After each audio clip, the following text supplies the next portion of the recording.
Hello everybody, Adrian Plass here, Yes, and Bridget, hello. and this is number 70, amazingly. It is extraordinary, 70. Yeah, we were trying to think if there was anything special about the number 70 or 70th birthdays.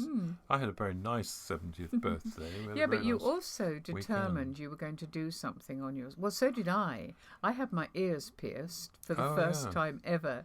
And what was yeah. it you did? Well, you didn't want to join in with this. This was a little trip with our oldest son, and Kate, our daughter, to get tattoos done.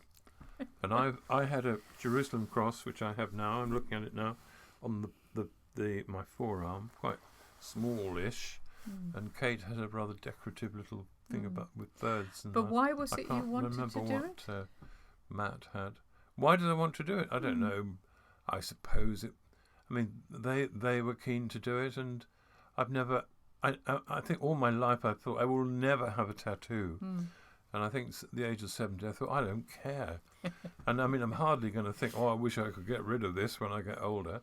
So, no, I was quite, I mean, my only sadness is that nobody got annoyed with me for having a tattoo. Well, nobody was that shocked, really, which was a bit of a that's right, disappointment, very wasn't sad, it? yeah. Yeah, so Yes. number 70. And Yeah, I and think one of the things that's amazed me, Adrian, is that we've still, even after all this time, as this 70 recordings of Sound in the Shallows, we are still getting really encouraging emails from people, aren't we? yes, we are. Every now and then we think, this has got to end. And then we get a really nice, encouraging email. Yeah, you also get some that kind of well, ground you, I think. Well, can actually, be, but I'm quite pleased. Someone said, "Don't worry that you're going mad, Adrian," because I think I said I was. You've been going mad for years. That's why I relate to you so much, because it's like no, because like recognizes like. That's right. And in fact, my next book, if when it comes out, is called Still Crazy. So maybe that's the right title. Yeah, well, you've got to still stay a bit crazy, haven't you? And a bit, I don't know, it's been a flat time for a lot of people. And yet, for those of you who are not living in the UK, I have to tell you that Wednesday rather, was the most glorious autumn day ever created by God, wasn't it? And it was kind of beautiful. lifted us and made us feel young and a bit silly, and it was windy. It was gloriously sunny. Mind you, that's where we were. I mean, it may have been pouring with rain where you were. I suddenly thought it's good where we were. It was. I mean, everybody knows the line, don't they? Glory be to God for dappled things. Yeah. And if you say that on its own, it sounds a bit odd. But when you're under those trees with the light dappling through the leaves, and that very sad, joyful autumn feel, it was just beautiful. It was truly beautiful. And I think it was especially beautiful because actually there is a sad feeling. You said about a sort of sadness around this week, isn't there? I mean, it's 20 years since the beginning of the campaign in Afghanistan, and that's right. It ended badly. I mean, I haven't heard a single person say it ended how anybody could have hoped it would end. And I saw a little interview with parents of a young guy who was killed, and there was something about it. You know, we're talking about the shininess in the middle of dark, and they were saying, unless we remember the good things, the fact that he removed mines, the fact that for a while, for those 20 years, the Afghan people were given a glimpse of something else, it is all wasted. But there's something about beauty, isn't there? There's something about the good things that balances the worst. I think particularly you need to keep them close together sometimes. You do. I think seeing some of the things said by parents about their sons mainly this week, I think, of course no, there were will be women mainly as well. The sons, yeah. They loved them so much, and it was so horrible that they lost them, those who died, and those who were very badly injured. But the beauty is always there somewhere, and one of the most famous poems that manages to do that in a way I don't think anything else has is the one I've got here by Henry Reed. which is called Naming of Parts. I think it's a poem that lots of people learnt I'm at sure, school, certainly in the yeah, UK. they would. I'll have a go at reading it. It's not the easiest poem to read, but I'll have a go. It's called Naming of Parts. Today we have naming of parts. Yesterday we had daily cleaning, and tomorrow morning we shall have what to do after firing. But today we have naming of parts.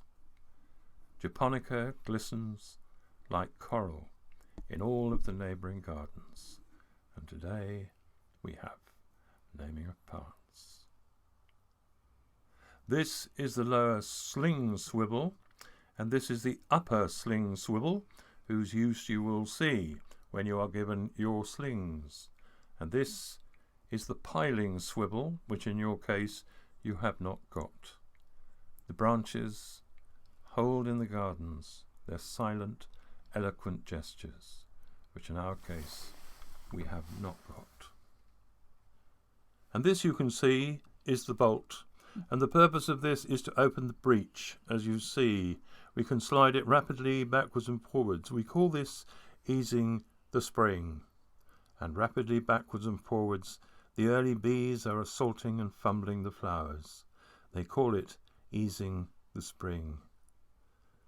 They call it easing the spring. It is perfectly easy if you have any strength in your thumb, like the bolt and the breech and the cocking piece and the point of balance, which in our case we have not got. And the almond blossom, silent in all of the gardens, and the bees going backwards and forwards. For today we have naming of parts. It's always really affected me, that the idea of looking through the window while listening to this person droning on about machinery that is intended for war, and seeing the beauty of creation. And it's the little things, the bees, the blossom, things that give a balance to the darkest things. That's why it's always affected me. I It's think. very important to believe in both those things, isn't it? I mean, the thing you have to do, the immediate thing, and the beautiful things, the beautiful thing. It's all real. It's all brings tears to my eyes just thinking about it. Isn't it? This week. We've had one or two lovely things happen this week, haven't we? What were you thinking of? Well, we had a sort of parking fest this week. Oh yeah, no, that doesn't sound like a lovely thing. Well, no, we had in three cases we were supposed to pay parking fines. One was at an airport. Yeah, well, that was mean. The fine was £100, but it was reduced to £15 because people might not yet have caught up with the arrangements they've made there. No, and I was 4 minutes. That was when I dropped one of our sons off at the airport, and I literally said to him before I went through, "You're just going to have to get out of the car and run." I did actually ask him to put the car reg details in, which maybe he just didn't. But anyway, they let me off. That's right. Yeah. Down to £15. Well, yes, very nice from of them. £100. Yeah, for 4 minutes. And then, in this same week, in fact, if it wasn't, maybe possibly even the next day. I think it was the same day. Or the same day, I went swimming, Yes, and that's right. you put your number in there, and you don't have to pay for parking because you're part of the club that goes swimming. Yeah. And on this occasion, either we didn't, or No. something It was didn't happen. again. It was me picking you up and dropping that's you right, off. you dropped me off, minutes again. So we had another fine of £100. Fortunately, in this case, I could ring the club and say what had happened, and immediately it was removed. But then, and this is the one that we're really pleased about, yesterday we had an email because the day before we parked in I've got a blue badge now, which I'm very grateful for. Oh gosh, it's making such a difference. Oh, it's wonderful. We parked in a place where we wanted to go look at something, and after we'd gone, the clock card. This is fascinating, everybody. The bit with the time on slid over the bit with the details on. So we were given a ticket. Another £100. Yes, fine. that's right. So we wrote, or Bridget wrote most of it. She was very, very strong over this. I was nice. Pointing Come out, on. no, it was nice. Pointing out that we had left it straight, but possibly getting out of the car had moved one of the cars and it had slipped over the other one, which was true, and we thought it was a little bit harsh. And to my amazement today, they wrote and said, on this occasion, after your informal appeal, we will allow it, but obviously not next time. But we've been very lucky. Yeah, there's nothing like getting off fines, is there? Very nice. Do you see those then, Adrian, as things of beauty? Oh, yeah. Well, no, the feeling of getting off them I do. But I'll tell you something else that you saw and I saw this week, which reminded me of something we saw 10 years ago when we first went to Scargill House where we were working. We saw a young colt. Do you remember? There's a little lane running just near Scargill House, isn't there? That's right. On the way from Kettlewell to Grassington. And in a field there was a thing of pure artistry, wasn't there? Oh, it was. It takes your breath away. I don't know if it was a highly bred, well-bred horse or not. I think it might have been. But he looked so wonderful. It was hard to imagine anything being created quite so perfectly. And every time we drove down there for the next few days, we stopped and looked at this little creature. It was so lovely.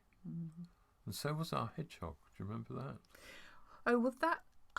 Goodness sake, we're going right back to the first lockdown. Yeah, and I reckon we probably talked about him or her. I don't actually know the gender of this hedgehog, but it was like a special present for us, wasn't it? That every evening this hedgehog, in that very strange time of bad news constantly, our evenings, every evening, about 6:30, I think he was quite a sort of sensible hedgehog, really. He would come, regulated hedgehog. Yes, he would come round the corner. Yeah. And he would eat the food we'd put out, and then he would go again. And it was, what an amazing thing.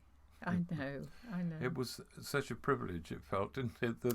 That this hedgehog had decided we were worthy of its presence once a day. Yeah, do you think we lose that sense of privilege? I mean, I remember I was digging in the garden the other day and a robin came just a couple of, I don't know, maybe 2 or 3 feet away. Now, I know that the robin thought I was digging in his garden. I mean, I do understand that. Yeah.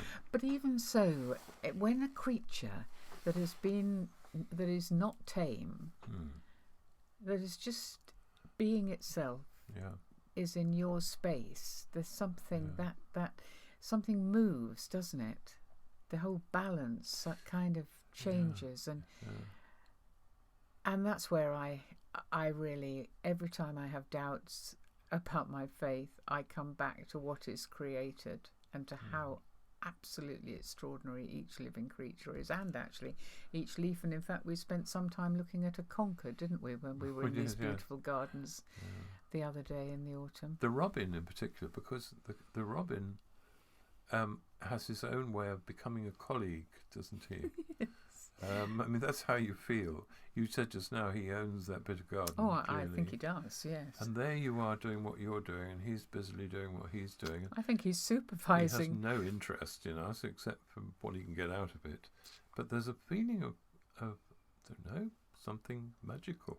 There is. About that. I really, really love it. Yeah. And I was trying to think of other beautiful things. What else did you think of?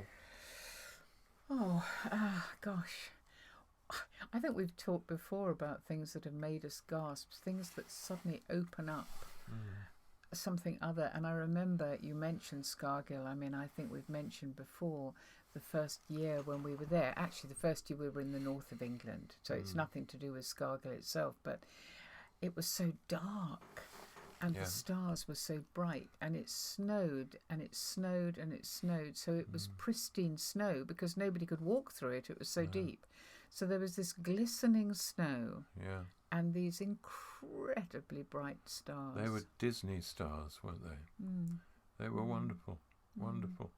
Because that part of the world is Is it? Are they special? Is it specially designated as a dark area? Well, or it something is, like that? based on Yeah. the fact there's a lot of sheep and a lot Yes. of fields and a lot of little forgotten barns, but not a lot of people. I think that's why.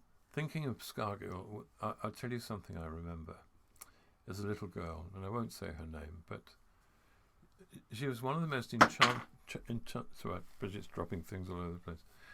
She was an enchanting child, and she'd been through difficult times because her mum had died. And we were having a prayer time in the room that's called the Marsh Lounge. So what happens is you've got 3 or 4 little groups of where there's 2 people praying and one or 2 being prayed for. So it's not exactly solemn. One hopes it isn't too solemn. Usually a bit of music going on. And this little girl came in and started dancing all around the room, round the groups, just swaying and dipping and lifting and smiling as she passed you. And Yeah, she's not an ethereal child. No, I mean, no, this was a no. proper dance. It was, and that you could have said there might be a case for saying, actually, we are trying to pray Yes, now. that's what. But That's right. I thought I can't think of a more No. apt accompaniment to what we were doing, and particularly this little girl who was, I don't know, she was full of light, wasn't she?